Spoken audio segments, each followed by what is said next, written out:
배나TV를 위해서 구독 신청 꼭 해주시고 광고도 끝까지 꼭 봐주십시오. 부탁드립니다.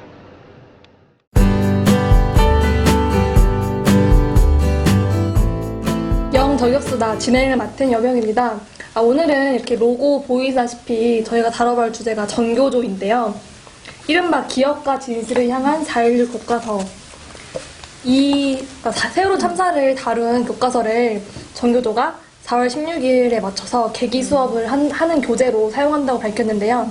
그 내용이 너무 교육적 자료로는 적합하지 않아서 교육부에서 사용할 수 없다는 금지 조치를 내었어요. 그래서 이제 전교조가 각 지역에서 뭐 전라도당, 경상도당 이렇게 전교조 탄압 금지 집회를 열고 있는데요. 4.16 교과서가 어느 교과서인지 말씀해 주시겠어요? 네, 이 4.16 교과서가 제가 봤더니 초등용하고 중등용으로 나눠져 있더라고요. 눈높이 교육도 참 잘해요. 그래서 어떤 내용이 문제가 되는지, 특히 문제가 된 부분을 제가 소개해드리면, 지금 박근혜 대통령을 악마로 묘사를 했어요.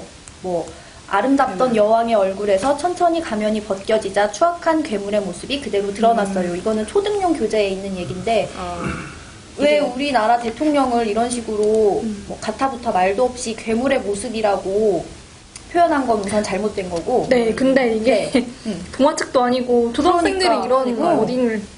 그럼 이 여왕이 박근혜 대통령? 네.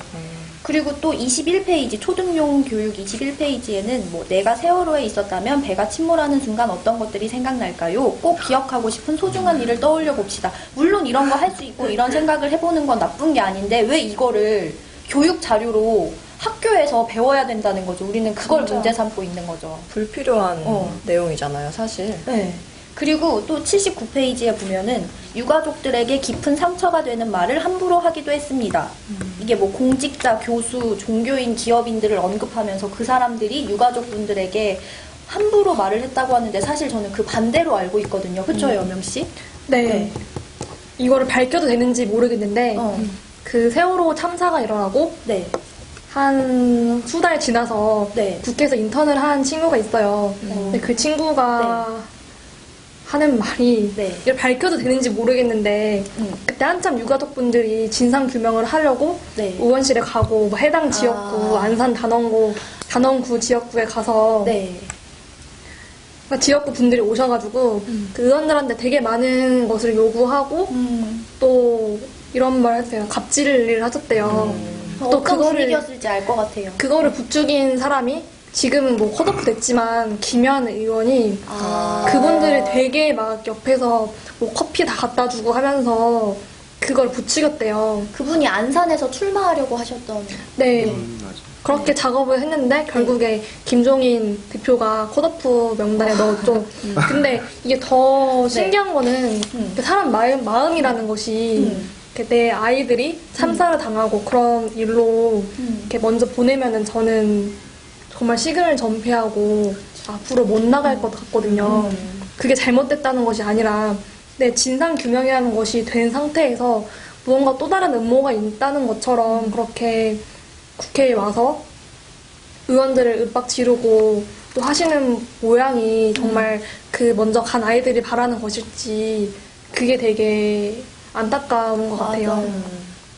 또 있어요. 사실 왜곡을 했는데 방금 말씀해주신 것처럼 세월호 진상규명을 위한 특별법을 제정해서 진실을 밝히고 책임자에게 벌을 주려 했으나 법을 만들어야 할 국회와 사건의 책임 당사자인 정부는 오히려 집요하게 방해하고 반대했대요.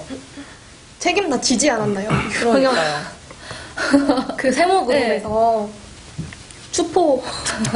추포하려고 되게 많은 병력을 이용해서 도망가시니까 그렇게 결국에 물론 먼저 돌아가셔 계시긴 했지만 그렇게 했고 사실 그렇죠. 저는 이 사실 왜곡이 더 충격적이었어요. 어떤 거? 다이빙벨 이거 아시죠? 영화까지. 그 다이빙벨이 있음에도 불구하고 마치 정부가 가능한 수단이 있었는데 그걸 안 한 일부러 것처럼. 안 한 것처럼. 이게 지금 중등용 교과서에는 그렇게 좀 조류라는 표현도 쓰면서 조류를 이겨낼 수 있는 구조 장비인 다이빙벨이 있음에도 불구하고 구조 당국은 다이빙벨과 같은 장비를 투입한 적이 없다 함. 그런데 다이빙벨이 효과가 없다고 검증이 됐죠. 그렇죠. 네. 그게 조류가 원만한 곳에서 사용할 수 있는 건데 서해 바다가 특히 그 세월호 참사가 일어난 그 바다는 조류가 너무 거세고 그 시야 거리가 10cm도 안 된대요. 그래서 결국 투입을 못한 거고 한 번 그 이종인 씨 봤죠. 네, 그분이 네, 맞아. 다이빙벨을 투입했다가 금방 올라왔죠. 맞아요. 맞아. 근데 다이빙벨 넣었다고 넣기 과정까지 영화도 만들어 놓고 또 이제 와서. 대놓고 또 거짓말을 하시는지 이해가 안 가네요. 왜 이렇게 거짓말을 하고 호도를 하는 거죠? 왜 그런 거예요? 그러니까 이 슬픈 사건을 정치적으로 이용하는 그 세력들의 속마음은 뭘까요? 이렇게 해서 얻으려고 하는 게 뭘까요?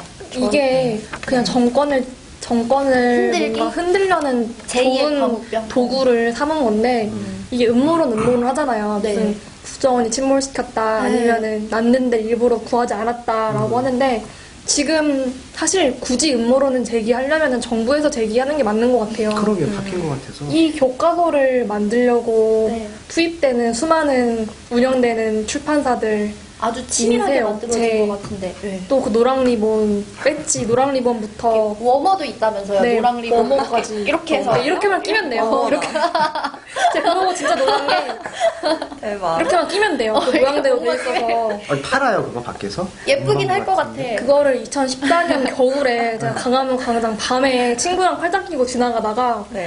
그냥 누가 끼든 거예요.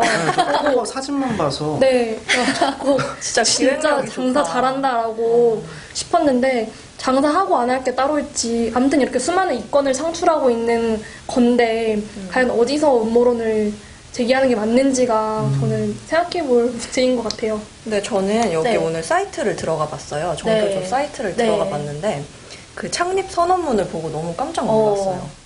창립 선언문에 네. 뭐라고 나와 있냐면 네. 민족사의 대의에 서서 진리와 양심에 따라 강철같이 단결한 40만 교직원의 대열은 저 간악한 무리들의 기도를 무위로 돌려놓을 것이다. 우리가 두려워하는 것은 저들의 협박과 탄압이 아니라 우리를 따르는 학생들의 해맑은 웃음이다. 간악한 무리가 어디죠? 그러니까요. 간악한 무리라는 게 아마 뭐 정부, 지금 정권을 얘기하는 거겠죠? 네, 뭐 산업화 라인을 이어온 네. 산업화의 명맥을 이은 정당, 거기서 배출한 대통령 그런 사람들을 일컫는 건데 어떻게 이런 되게 구시대적인 문장들을 이게 진짜 지금 써 있는 지금 말이라는 들어가면 보실 수 있어요. 창립 놀랍다. 선언문에. 저 특히 근데 저는 이 교과서에서 더 놀라운 게 그 자살 네. 그러니까 그 중등용 교과서 96페이지에 보면은 세월호 참사가 뭐 생략도 있고 국가기관의 중요한 직책에 있는 사람들 누구도 주체적으로 책임을 지지 않았습니다. 단원고 교감 선생님은 인솔자로서 책임을 느껴 자살했습니다. 책임을 느끼면 다 자살해야 되는 건가요? 저는 이것도 조금 너무 자살을 미화시키는 게 아닐까 싶은 이게 제가 기우인가요? 미화 맞죠? 자살 그렇죠. 미화 맞죠? 그게 다들 생각을 해보세요. 이 일본 일제 만행 사진 같은 것들 직접적으로 교과서에 많이 있잖아요. 그러면은 저도 사실은 일본을 감정적으로 되게 싫어해요. 그게 형성된 게 그런 사진들, 그런 그렇죠. 사실들을 직접적으로 보고 느끼는 거죠. 정말 한국인이라면 느낄 수밖에 없는 분노잖아요. 네. 근데 이게 긍정적인 역사관을 심어주는 게 아니라 무조건 분노에. 나쁜 놈, 적 이렇게 느끼게 한단 말이에요.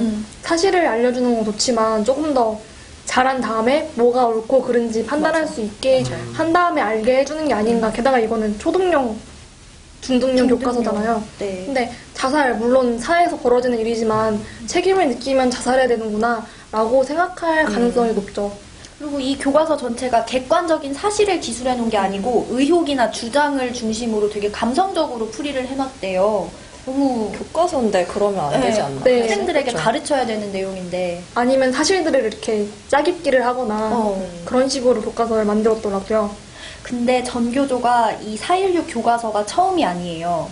아마 다들 알고 계실 맞아요. 텐데 이결에 살리는 통일이라고 해가지고 이거는 저희 뭐 명희 씨나 정민 씨나 저희 어렸을 때 저희가 학교 다닐 때 나왔던 교과서인데 우리의 대북관, 뭐 북한과는 친하게 지내야 되고 미국은 나쁘다는 인식이 다 이 전교조 선생님들의 책자에 의해서 심어진 거더라고요. 근데 이런 책자를 또 발간했다는 건 전교조 나빠요.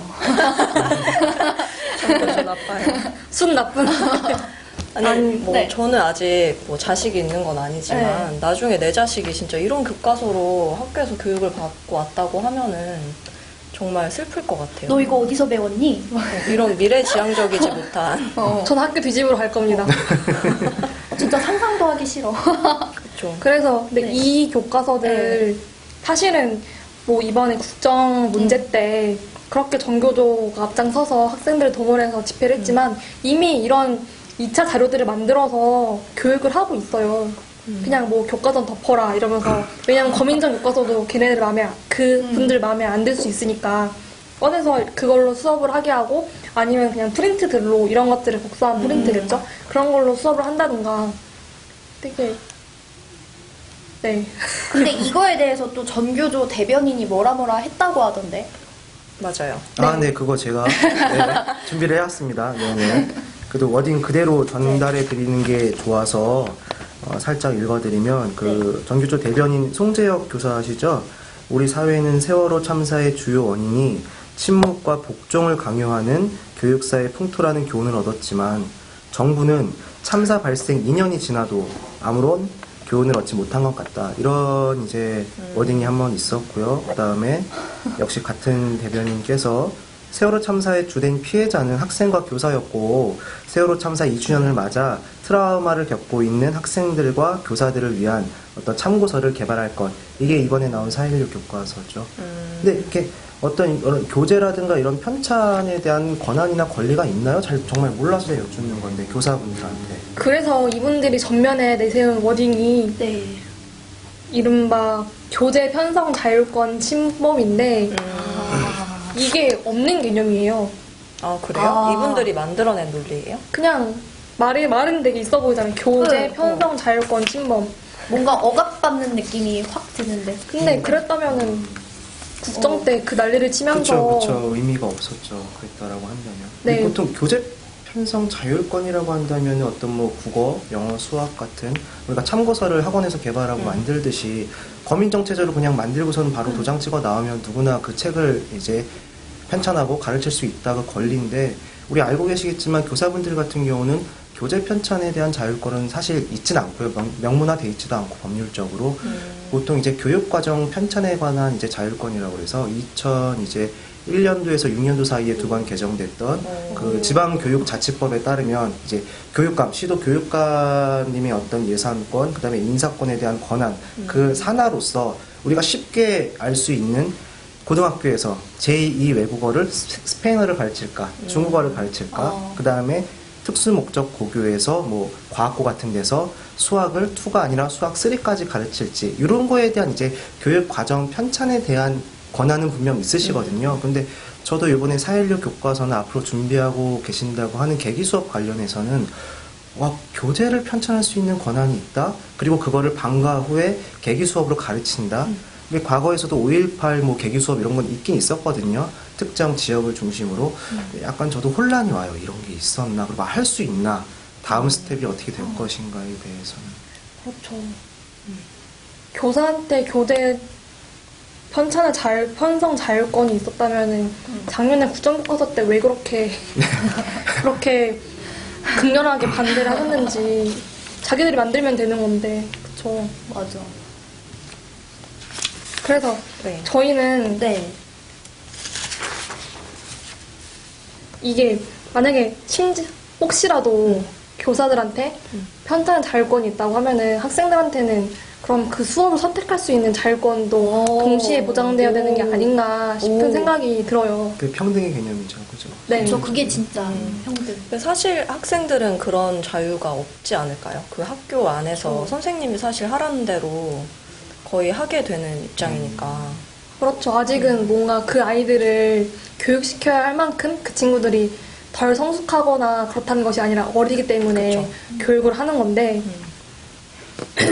이렇게 교사에게 교과서를 만들고 그거를 마음대로 가르칠 자유가 있으면은 학생들한테도 선택할 수 있는 자율권이 있어야 한다고 생각을 해요. 마음에 안 드는 수업을.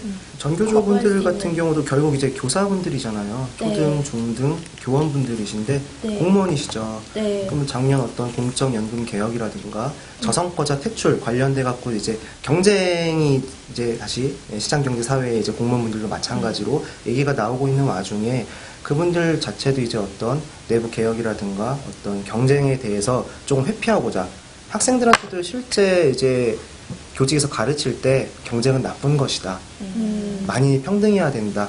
너희들이 주인이고 주체다. 이런 어떻게 보면은 다소 이제 우리 사회 민주주의 사회와 좀 많이 어긋나는 부분을 많이 이제 교육시키고 훈육하고 있다라는 걸 현장에서 많이 듣고 있어요.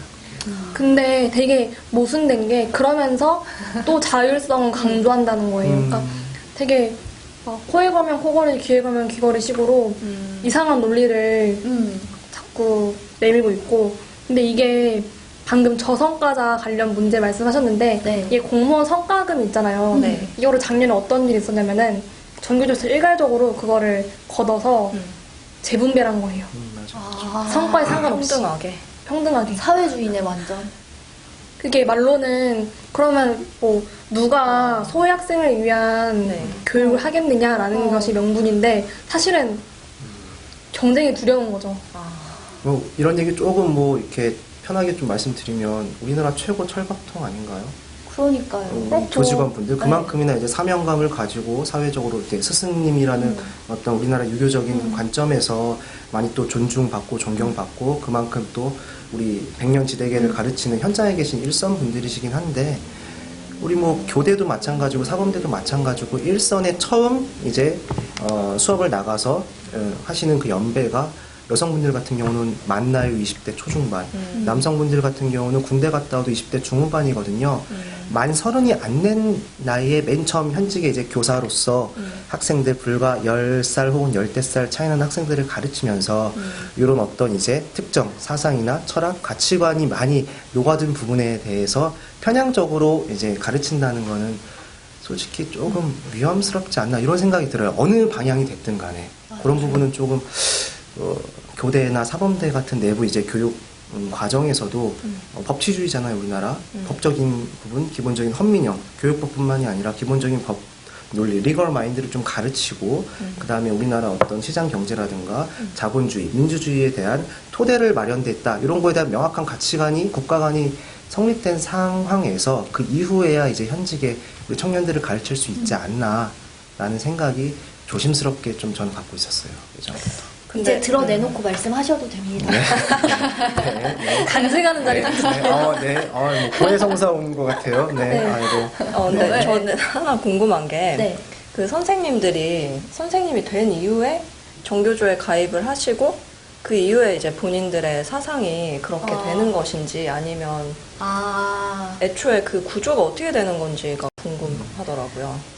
그러니까 제가 듣기로는 네. 처음 어디에 뭐라 그러지 배치가 되면은 네. 다른 선배 전교조 선생님들이 오늘 밤에 뭐 하냐고 같이 맞아요. 술 먹자고 하면서 맞아요. 포섭을 한대요. 그러면서 이제 네. 점점 네. 책도 가입을 해서, 권유하시고 뭐 이런 네. 식으로. 그래서 뭐 그 중에서 강성 분자가 되는 사람도 있고 탈퇴하는 사람도 있고 그냥 미지근한 사람도 있고 그런 것 같아요. 그래서 최초에 생긴 건 아무래도 386 운동 하시는 분들이 이렇게 교사 자격증을 따서 학교로 들어가고 그렇게 노태우 대통령 때 처음 전교조가 결성됐지만 노조로는 인정을 못 받고 그런 식으로 어쨌든 386 운동권들이 만들어오는 거대한 성 같은 거예요.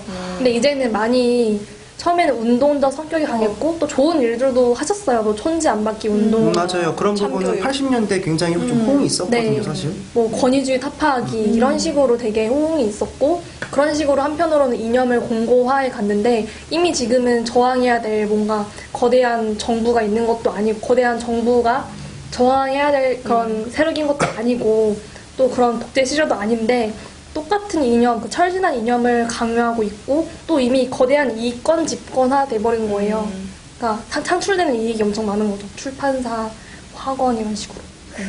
우리 공무원, 우리 교직원분들이 이런 4.16 교과서 아까 내용 이제 우리 네. 조 의원님께서 말씀을 주셨는데 어떤 정부나 뭐 경찰, 공권력, 뭐 행정부, 정치권에 대해서 어떤 신화적인, 동화적인 표현을 써가면서 노골적으로 어떤 음해를 한다거나 이런 부분에 대해서는 우리 그냥 커먼 센스, 상식적으로 어떻게 생각을 하세요? 그분들이 공무원이 아니었다 하더라도 조금 도가 지나치지 않나. 그쵸. 근데 심지어 이제 그거를 어린 아이들한테 네. 그쵸, 그쵸. 교육을 시키는 교재로 또 그런 이게 걸 목적성 있게 사용한다고 그렇게 하니 활용을 네. 한다고 하니까. 되게 엄연히 그러니까. 이적행위라고 할 수도 있는 그렇죠. 거죠. 막 국가 원수에 대한 모욕죄 아닌가요, 이건? 그것도 그렇죠. 모독죄 같은 거. 네. 이게 사회주의 국가나 공산주의 국가에서 가장 먼저 하는 것이 교육 부분이래요. 왜냐면은 한 세대를 그렇게 길러내서 네. 그 세대가 사회에 진출해서 엘리트가 되면은 그 정권, 그 정체는 쓰러지게 돼 있다는 거예요. 그래서 소련에서 한참 미국으로 60년대에 그런 교육 세력으로 많이 보냈죠. 나치 때도 그랬고, 우리 얼마 전에 영화 나온 이제 캡틴 아메리카 윈터 솔저에서도 하이드라가 100년 동안 이제 내부에 침투해서 여기까지 할게요. 여기까지 할게요. 네. 똑똑하네요. 그런 전략적인 면은. 네. 저도 그 이결에 살리는 통일 전교조 교재를 보면서 아 하면 되는구나 하면 이렇게 바뀌는구나 왜 그 괴벨스가 뭐 100번을 말하면서 가짜도 선동에. 진짜가 된다고 네, 했잖아요. 네, 네. 아 진짜 보통 우리들이 남침이냐 북침이냐 이런 거 저희 제대로 교육 안 받고 지냈잖아요. 그 이결에 살리는 통일에도 남침이냐 북침이냐는 중요하지 않다. 외부 세력에 의해서 우리가 전쟁 났다는 것이 중요하다. 이런 식의 워딩이 그대로 쓰여 있어요. 정말요? 이거 한번 봐야겠다. 네, 한번 보면 진짜 하면 된다는 걸 근데 깨닫게 돼요. 이게 정말 무서운 게 네. 이미 대부분의 거의 80%의 학생들이 남침, 북침 이것보다 외세에 의해서 우리가 전쟁이 일어났다. 라는 관념을 많이 갖고 있더라고요. 그래서 미국 빨리 주한미군 철수해라 뭐 이런 인식도 다 그런 기조화에서 나온 거고. 우연 씨는 어땠어요? 고등학교 때부터 네. 이렇게 우리의 주적은 북한이다라는 건전한 가치관이 바르게 아니요. 잡혀 계셨어요. 전 대학생 때 처음 알았어요. 우리의 주적은 미국이라고 생각했어요. 미국과 일본. 저는 그냥 되게 평범한 교육을 받고 자란 그런 학생이었어요. 그래서 사실 일각에서는 성민 씨도? 저도 네. 그랬던 것 같아요. 그 정교조가 법외노조 판결을 받은 이후에 좀 더 그 기행이 심해졌다라고 얘기를 하고 있어요. 그래서 이거 그냥 간단하게 소개를 해주시겠어요? 간단하게 보면 그 국정 교과서 때 네. 이제 정교조 교사들이 뭐 본인들은 당연히 그렇게는 얘기 안 하지만 아이들한테 간식이나 기념품 같은 거를 주면서 거기 동원 시위에 나가라 이런 식으로 아이들을 막 이렇게 부추겼다고 해요. 수행평가 명목으로. 네, 근데 이게 또 자발적으로 학생들이 나간 거다라고 그 정교조는 주장을 하는데 그 명백한 증거가 그 앞장선 중고생들 상당수가 그 네. 희망이라는 청소년 단체에 뭔가 불안해. 소속된 희망이란 단어가.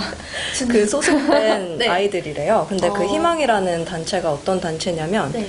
이수호 전 정교조 위원장이 그 설립을 주도했던 단체라고 하더라고요. 이게 제가 국정 발표 났을 때 네. 그 날에 마치 기다렸다는 듯이 문재인 대표가 피켓을 들고 그 노란 리본 앞에서 광화문 광장에 시위를 했어요. 뭐 독재 교과서 뭐 이런 식으로. 그래서 그걸 보고 다음날 아침부터 저녁까지 1인 시위를 했었는데 제 바로 왼쪽에 그러니까 세종대왕 이렇게 있으면은 네. 여기서 제가 하고 여기서 고등학생들이 릴레이로 하는 거예요. 근데 전 처음에 릴레이인지 몰랐는데 저 멀리 어른으로 보이는 남성이 지켜보고 있더라고요. 계속 그 옆에 학생들이 모여 있고 교복 대박. 입은. 그러니까 릴레이 시위를 시키는 거죠.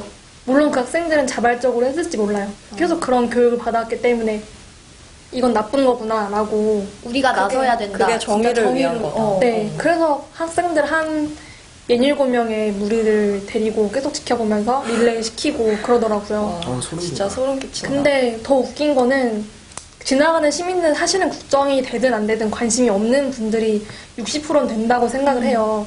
저는 제 앞엔 당연히 없죠, 아무도. 하는데 여기에는 음료수를 갖다 주는 시민들이 그렇게 있더라고요. 그 어린아이들이 와서 막 이거 하고 있으니까. 그러니까 근데 안쓰러운데 더 반전은 사실은 그게 자기들이 준비해온 거예요. 그것마저도 그것까지도. 진짜요? 같이 가더라고요, 나중에. 그 모처에서 뭐 밥 사주고 또 뭐 하겠죠, 그죠? 네. 같이 고기 먹고 그렇죠. 네. 네. 너희들이 정말 우리의 희망이다 이러면서. 애국자다. 화가 나네요. 아이들을 완전 이렇게 정치적으로 이용을 하고. 그러면 우리 좀 벤치마킹 해야 되는 건가요? 너무 전략적으로 사실은- 몇십 년간 계속 지속돼 왔다고 하니까. 그러니까 우파 진영에서는 에이 저렇게 한다고 네. 우리가 똑같이 할 필요가 없잖아 맞아, 맞아. 라고 해서 상황이 여기까지 온 것 같아요. 저는 사실 방법론이 고민인 게 네. 그러니까 좌파 학생 운동이 그렇게 된 이유가 저는 방식에도 문제가 있었다고 생각을 하거든요. 그래서 뭔가 뭐 다들 보수 혹은 우파라고 하는 데는 동의를 하니까 우파는 우파, 보수는 보수만의 방식이 있어야 되지 않느냐라는 생각이 들고 있어요. 우리만의 방식으로. 네. 오래 걸리더라도 정도를 걷는 뭐 이런. 정도라기보다는 싸워야 할 땐 싸워야 되지만 좌파들이 했듯이 그런 방식을 똑같이 하면 똑같이 부패한다고 생각을 해요. 걔네의 부패는 더 심했잖아요. 뭐 성 문제도 엄청 많았고 운동권 유괴 질서 학생들끼리 결국 그렇게 됐고 그런 식으로 아무튼 이 근데 예쁜 단어 뭐 희망, 아름 막 이런 건 다 좌파가 가져갔어요. 참교육 이런 거는 좀 우리도 배울 필요가 있는 어. 것 같아요. 단어 설정 그쵸. 이런 걸 진짜 너무 잘하는 것 항상 같아요. 보수나 우파 쪽에서는 어젠더나 어떤 워딩 설정에서 항상 지죠. 맞는 정치권적으로 말인데. 항상 저요, 항상 저. 네. 어. 네. 사실 미국에는 여러 재단들이 있는데 단어만 연구하는 재단이 있대요. 근데 거기는 우리와는 상황이 반대로 오히려 우파 쪽 진영에서 공화당 진영에서 네. 그렇게 단어들을 연구하고 생산해내고 한다고 하더라고요. 진짜 필요한 일인 것 같아요. 네, 자유경제에서 하고 계시니까 아, 저희도 나름 한다고 네. 열심히 하고 있는데 저희 자유교육토론. 네. 그 사회적 용어의 미심? 사회적이라는 용어의 미신. 미심. 사회적이라는 용어, 그 사회는 사실 사회주의의 사회다. 그리고 마거리 대처가 말한 것처럼 사회 같은 것은 없다. 개인과 가족만 있을 뿐이다. 뭐 이런 걸 담은 책인데 그 책도 많이 읽혔으면 좋겠는데 읽어보셨나요, 다들? 한번 이렇게 네. 오늘 받아갈게요. 알겠습니다. 계속 네. 소개해주세요. 아, 네. 그리고 또 한 가지는 2015년 4월 24일에 민노총 총파업이 있었잖아요. 네. 그 곳에서도 네. 정교조 분들이 파업을 하시고 뭐라 해야 되죠? 연가투쟁. 연가투쟁. 그걸 또 나가시고, 그러니까 어떻게 보면 교실에서 학생들을 가르쳐야 되는 게 기본적인 그분들의 의무인데 이제 그걸 버리고 이제 거리로 나가신 그 거예요. 엄연히 불법 아닌가요? 맞아요. 그것 때문에 사실 이제 네. 지난 서울 고법에서도 이제 네. 법의 노조로 판결이 났었고 그 이전에도 사실 교원 노조법 산하에 이제 우리 전교조분들이 계시긴 하지만 네. 이거는 우리가 고용노동부 뭐 담당 부처라든가 근로기준법 아니면 이제 노동조합법에 따르는 어떤 노조가 아니라 그 상위의 헌법적인 가치에서의 단결권이라든가 혹은 우리가 얘기하는 노조에서의 뭐 단체 교섭권 이런 거를 주장을 하시는 건데 사실 헌법적인 것만 오로지 파고든다고 한다면 그 산하에 있는 실정법이 있을 필요 자체가 없잖아요. 그렇기 때문에 다각도에서도 노조 자체라는 명칭을 쓰는 거에 대해서도 법제주의에 살짝 어긋난다라는 부분과 함께 방금 이제 어떤 공무원분들이신데 교원분들이신데 불법 파업과 그 다음에 이런 분들이 노조에 아직 몸담고 계시면 이건 노조법에도 위반이 되거든요. 그 자체로도 법의 노조다라고 하는 건 우리 아시는 분들이 이미 다 알고 계시죠. 네. 네. 그게 딱 그날은 주인공이 정교조였거든요. 민노총이 후원 네. 뭐 조직력 그거를 동원해준 거고. 근데 거기서 중요한 게 연금 지키려고 나온 거잖아요. 공무원 연금 개혁에 자기연금. 반대해서. 그러면서 또 거기에 늘 있는 뭐 세월호 얘기, 뭐 또 그때는 국정은 아니었지만 역사 얘기 나왔고. 금연대사. 저는 그러면서 공무원 연금 지키고 있으면은 정치적 중립부터 지켜야 되는 게 아닌가라는 생각이 합리적으로 맞는 들더라고요. 말이다. 직관적으로. 그게 맞는 거니까.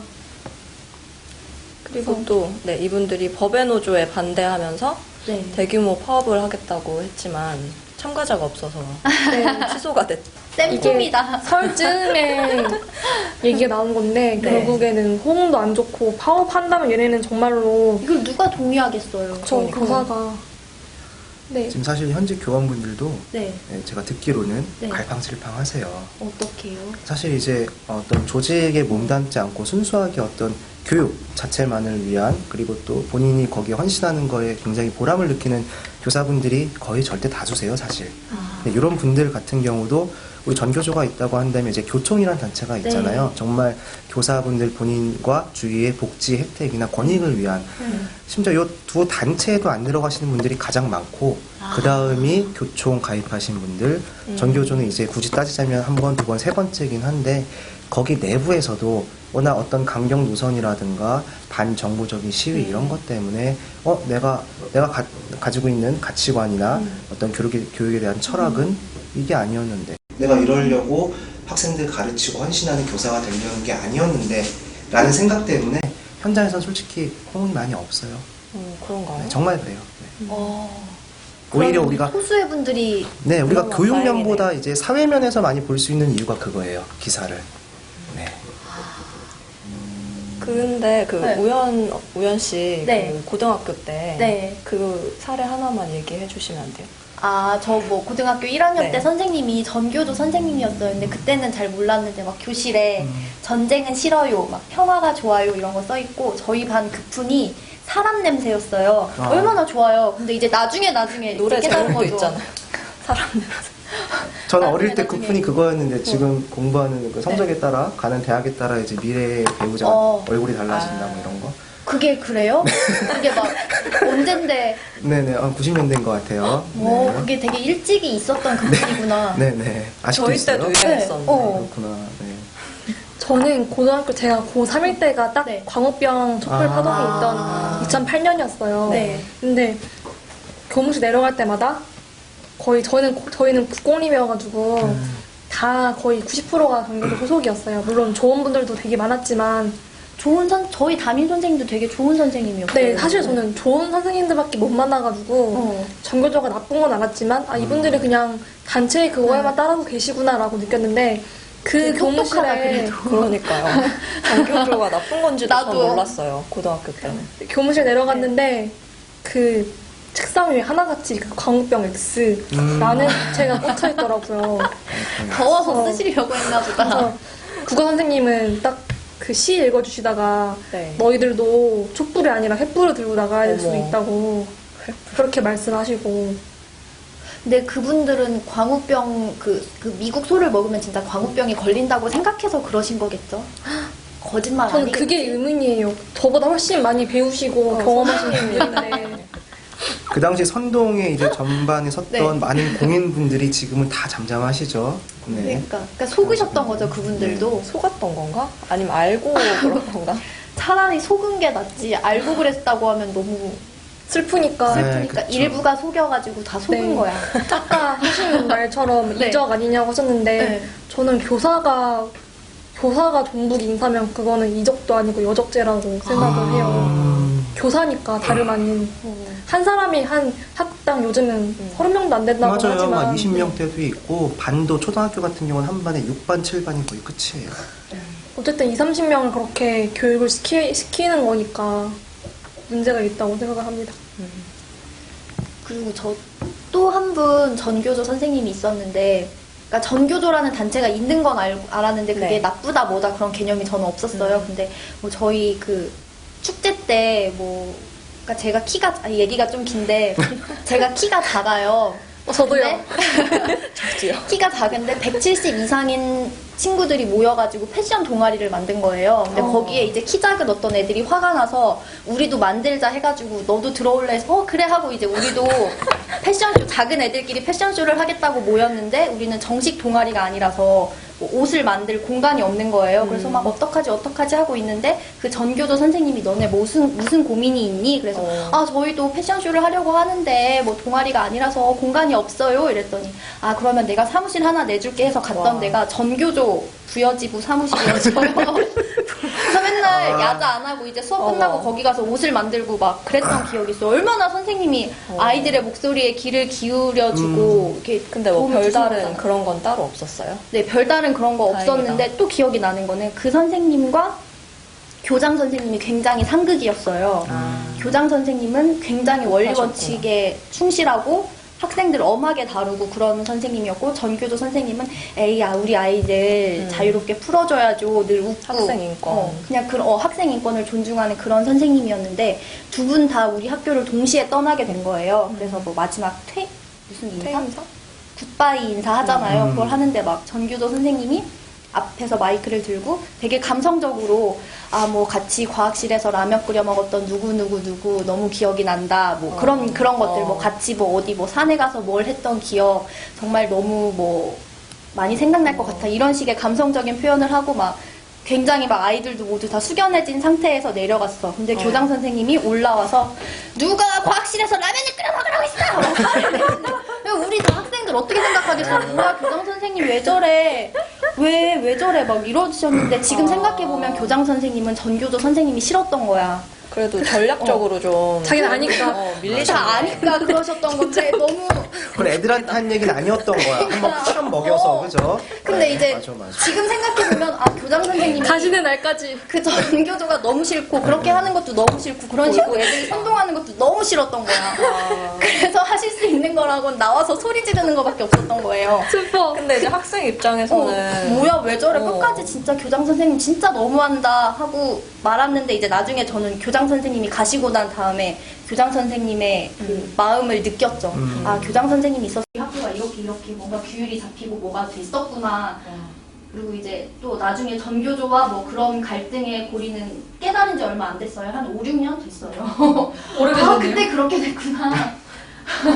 저도 사실 전교조식의 그 교육을 싫어하는 거지 전교조 네. 소속 선생님들이 싫어하는 건 절대 아니거든요. 저도 고3 때 이게 사실은 선생님의 자세를 배워야 되는 측면도 있는 것 같아요. 저는 고3 때 근현대사 선생님이 네. 전교조 소속이세요. 그래서 역사관도 그러시고 저와는 반대되는 역사관을 갖고 있는 분이었지만 저도 역사학을 전공하고 싶었고 네. 그분이야말로 참 역사학도의 자세를 갖고 있다라고 생각해서 되게 많이 따랐어요. 선생님도 제가 막 그런 역사관 다르다는 걸 알고 있지만 되게 많이 보듬어주고 학습 자료도 저한테 더 많이 주시고 알고 계셨어요? 선생님 네. 질문 많이 했구나. 질문 많이 하고 막 어떤 분은 째려보고 있고 제가 명희 초등학교 때 쓴 일기를 본 적이 있는데 정말요? 되게 귀여워요. 말해도 돼요? 노무현 대통령이 서울 수도를 옮긴다고 한다. 안 옮기기만 해봐라. 내가 정치인이 돼서 복수할 거다. 초등학교 때 일기에. 이게 인과관계가 맞나? 아무튼 그런 류의 내용이 막 일기에 써 있어요. 그때부터 이렇게 관심이 많았구나. 그 선거회가 보는 게 되게 재밌더라고요. 맞아, 그랬었는데 아무튼 그 전교조 선생님 얘기를 하다 네. 하면은 제가 그 재수를 하고 그러면은 네. 시험은 6월, 9월은 출신 고등학교로 가서 봐야 돼요. 학원에서도 볼 수 있지만 저는 그 선생님을 되게 좋아했어요. 정말 되게 좋아했기 때문에 선생님을 보러 학교로 갔었고 근데 항상 제가 2009년에 재수했으니까 그때가 노무현 대통령 돌아가신 해잖아요. 그러네. 네, 그럼 노무현 대통령 사진이 달력이 책상에 있더라고요. 이렇게 액자로. 봐도 이렇게 얘기를 슬픈 얘기 중인데. 수견한, 네. 네, 그래서 근데 그 다음에도 그게 있더라고요. 그러니까 새로운 달력이 또 나온 네. 거잖아요. 그 다음에는 항상 어디서 또 공급을 받으시나? 네. 어서 만들어. 설마 근데- 그것도 뭐 자체 교재 개발하셔갖고 이렇게 달력을 개발하시는 건 아니셨겠거나 그죠? 제본 네. 해가지고 그래서 저는 그분이 존경스러웠던 게 나는 근현대사를 이제는 당분간 안 가르칠 거다. 왜냐면은 연구를 다시 하고 새로운 것들을 가르쳐야 되기 때문에 그 자세가 되게 존경스러웠어요. 그렇게 가끔 1년에 한두 번 뵈는 사이였는데 한번 그라스사 교과서 화동 때 제가 집필진 중에 한 명인 이명희 교수를 모시고 저희 한대포에서 강연을 한 적이 있어요. 네. 근데 패배가 오는 거예요. 영아, 너 혹시 그 활동 네가 원해서 하는 거니? 또 너무 오다가 떨어지는 거 아니야? 너 네. 선동당했니? 네. 성공당해. 아니면은 뭐 하여튼 그렇게. 그래서 제가 원해서 하는 거라고. 그래서 바로 저는 그렇게 얘기하면서 비록 선생님과 저의 세계관이 다른 거지만 저는 선생님의 제자고 선생님은 저의 스승이라고 그렇게 지낼 수 있는 거 아니냐고 하니까 너도 그러면은 이명희, 강규영 이런 사람들과 생각이 같은 거니라고 해서 네 그렇다고 하는데 차단당했어. 저렇게 네, 어떤 아름다울 수도 있었던 스승과 제자의 그런 관계가 끝났던. 전 기본적으로 성선설주의자이기 때문에 사람은 개인 간의 어떤 교류를 하게 되면 다 선하고 맑고 바탕이 선한 좋은 분들이라고 저는 항상 생각을 해요. 맞아, 일진 친구들도 1대1로 만나면 되게 착해요. 엄청 선해요. 저 친해지면 얼마나 맞아요. 좋겠죠. 커피 입으시고 전혀 선하게 네, 법의 울타리 안에서 모범을 보이면서 다들 또 저는 그런 분이라고 생각을 하고 단지 이제 어떤 생각의 정립이라든가 그 기간 그리고 과정 어떤 분들을 또 만나느냐 환경, 가정, 지역, 국가 이거에 따라 좀 약간 상이할 수는 있다고 생각을 하되 저도 사실 굉장히 어떤 프랑스의 그 똘레랑스주의자였어요. 그런데 좀 더 이렇게 범국가적으로 또 우리 국가에 대한 미래지향적으로 봤을 때 이런 자리에서 우리 이렇게 활동하시는 분들을 만나 뵈면서 조금 더 그림자보다는 빛이 좀 더 명확하구나. 그리고 그런 앞으로 다른 분야에 계신 분들도 선한 분들이시니까 같이 감싸고 우리가 좀 더 그분들이 이렇게 융화되고 같이 이제 함께 할 수 있도록 가는 사회가 좀 더 바람직하지 않나 이런 생각을 가지고 있어요. 네. 그래서 교육은 백년지 대계라는 말이 있잖아요. 네. 특히 공교육의 목적은 국가의 인재를 길러내고 도덕성을 함양한다는 측면도 있습니다. 그게 교육의 목적이고요. 그런데 청소년 시기의 세계관은 한번 세계관이 형성되면은 그거는 거의 바뀌기 힘들다고 해요. 그런데 이념을 갖고 있는 교사들은 좌든 우든 학생들한테 너무 인생을 가져갈 수 있는 세계관을 왜곡시킬 수 있다고 생각을 합니다. 맞습니다. 교사에게 교육할 수 있는 자율권이 있으면은 학생에게도 그 수업을 선택할 수 있는 선택할 자유가 있다고 생각을 하며 오늘의 얘기를 마치도록 하겠습니다. 네. 네. 감사합니다.